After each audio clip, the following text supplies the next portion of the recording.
안녕하십니까. 글로비 성형외과에서 코성형을 담당하고 있는 노봉일 원장입니다. 저는 글로비 성형외과에서 코수술을 담당하고 있고요. 저는 22년의 성형외과 의사로서의 경험을 갖고 있는 의사입니다. 주로 재수술을 많이 하고 있기 때문에 상당한 경험이 많다고 생각하시면 될 겁니다. 물론 저희 병원의 코술의 특징은 일반적인 코 모습을 만드는 어느 병원 코가 아니라 환자분한테 맞는 코를 주로 해드리고 있습니다. 코가 높고 낮으면 주로 유전적인 영향을 받는 거죠. 안경을 쓰기 때문에 코가 낮아지지는 않습니다. 물론 사고를 당하거나 그러면 그럴 수 있지만 안경을 쓰기 때문에 코가 낮아지는 경우는 없다고 생각하시면 됩니다. 그래서 어렸을 때 이렇게 빨래치기를 꽂아주는 거를 많이 저도 봤고요. 그리고 최근에 이제 방송에 보면 빨래치기처럼 생긴 코를 높이는 기구들이 있는데요. 이거는 전혀 효과가 없다고 보시면 됩니다. 결국 코가 높고 낮으면 결국 유전적 영향이 가장 큰 영향을 미치고 있습니다.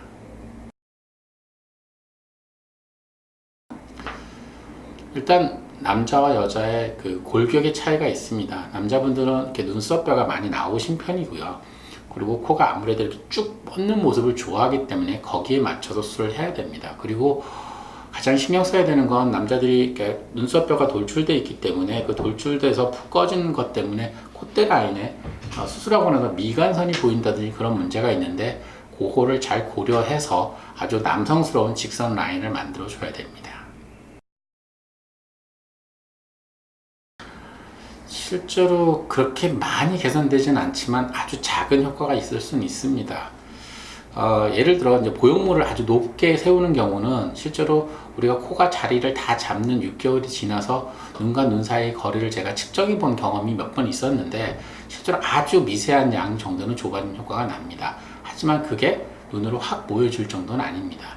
물론 수술하고 나서 처음에 한동안 부어 있을 때는 좁아진 효과가 납니다. 피부가 당겨져서. 근데 실제로 3개월, 4개월이 지나면서 점점점 피부가 자리 잡으면 원래대로 거의 돌아갑니다.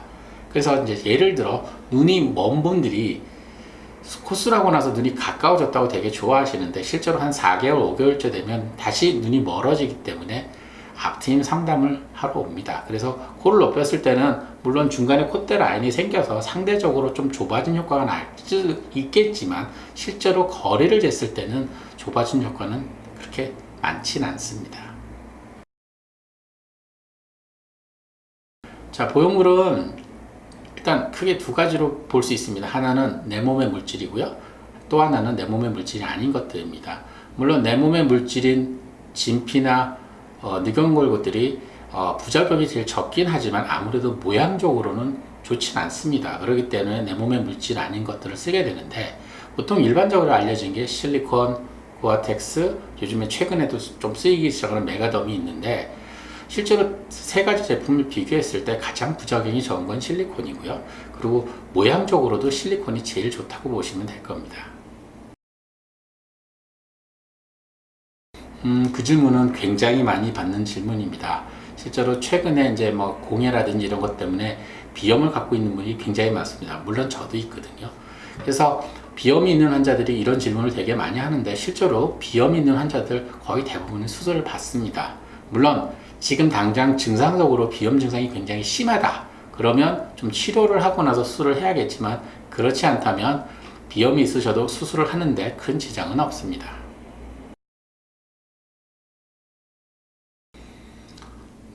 굉장히 어려운 질문입니다. 이게 굉장히 어려운 질문인데요.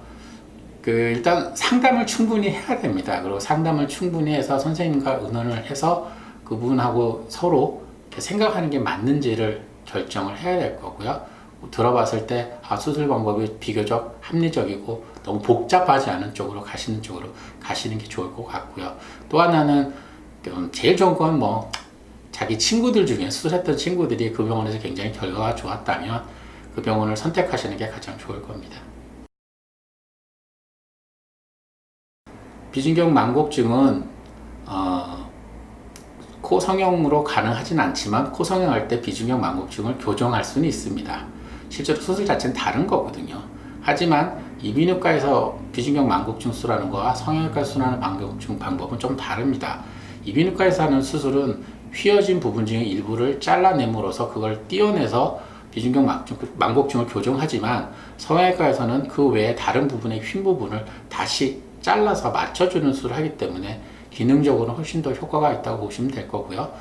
물론 이제 코 성형하면서 같이 수술도 가능합니다. 기증 유경골의 사용에 대해서는 논란이 되게 많습니다. 어느 선생님들은 안 좋다고 얘기하고요. 어느 선생님들은 괜찮다고 얘기하고요. 저는 실제로 괜찮다고 얘기하는 쪽입니다. 기증 유경골이 다른 사람 유경골이기 때문에 실제로 우리 몸에 썼을 때 염증이 생길 수 있는 가능성이 있습니다. 그건 없다고 볼 수는 없고요. 하지만 우리가 실제로 다른 것들과 비교해 봤을 때, 예를 들어 실리콘 모유물과 비교해 봤을 때 제 경험상은 기증유경골이 훨씬 염증에 대한 가능성이 적습니다. 저도 굉장히 오랫동안 써왔지만 비교적 실리콘보다도 안전하기 때문에 저도 이전 상황에 대해서 환자들한테 충분히 설명하고 사용을 하고 있습니다. 그렇기 때문에 아주 위험한 재료라고 생각하실 필요는 없습니다.